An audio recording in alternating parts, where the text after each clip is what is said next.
And with cybersecurity sure to remain a critical issue, Morgan Stanley says CyberArk could benefit from continued attacks. Their shares are up 8% since this news and up over 60% in the past year. Joining us now to discuss in an exclusive interview, Matt Cohen is the CEO of CyberArk. Matt, it's great to have you here. Welcome.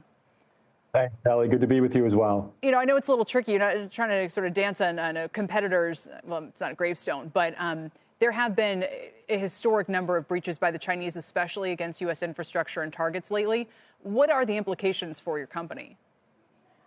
Yeah, I think that's the important thing here, is to try to understand what exactly has occurred and how can we help harden the industry against these type of attacks. You know, the competitors aren't really other cybersecurity companies.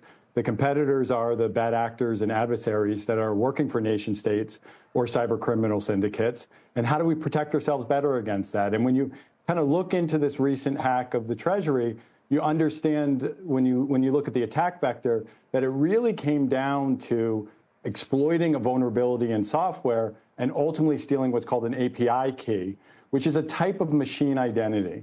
And so ultimately we at CyberArk, which protects both human and machine identities, is really focused on educating the market on the need to secure those machine identities, those keys, if you will, to make sure that these type of attacks can't continue to occur, because they're a vulnerability point within many organizations around the world. Do you think that your technology would have kept this kind of attack from happening, or would it be more about identification and response?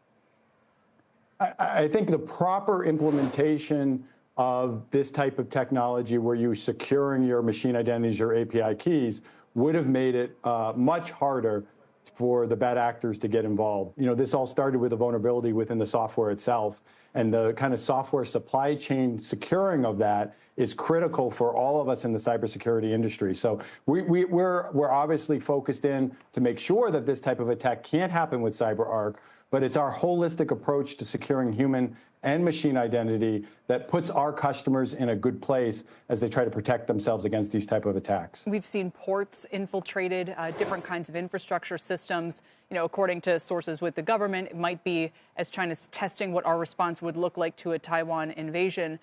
But given the way that your company operates, do you think that you'd be able to protect a lot of these key national assets if you were implemented that way?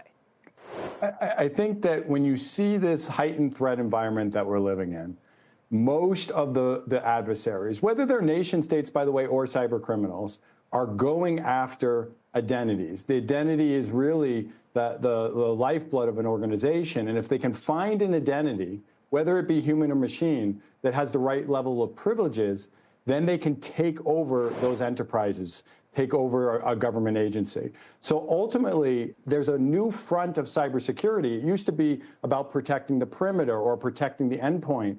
Now, at the forefront is protecting identities. We call that identity security.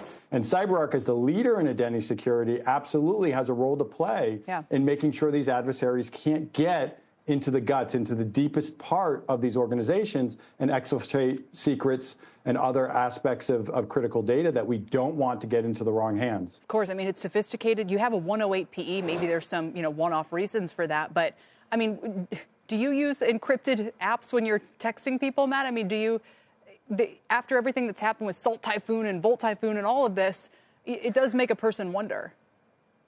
Listen, I think all of us have to take a extra layer of security and let's say hygiene in our approach to communications and our approach to how we secure information and data. Ultimately, though, what we have to do is make sure that the most important assets we have, whether it be us at CyberArk, whether it be our government institutions, or whether it be enterprises, are following and deploying the right cybersecurity best practices. And that starts with making sure we lock down each identity. We make sure that we have good policies in place to take credentials out of the play of these attack landscapes, this attack vector. For example, I'm sorry, Matt, we have to leave it there, but a top priority we'd hope for the incoming administration with everything else going on. Matt Cohen, thanks for joining us from CyberArk. Thanks, Pat.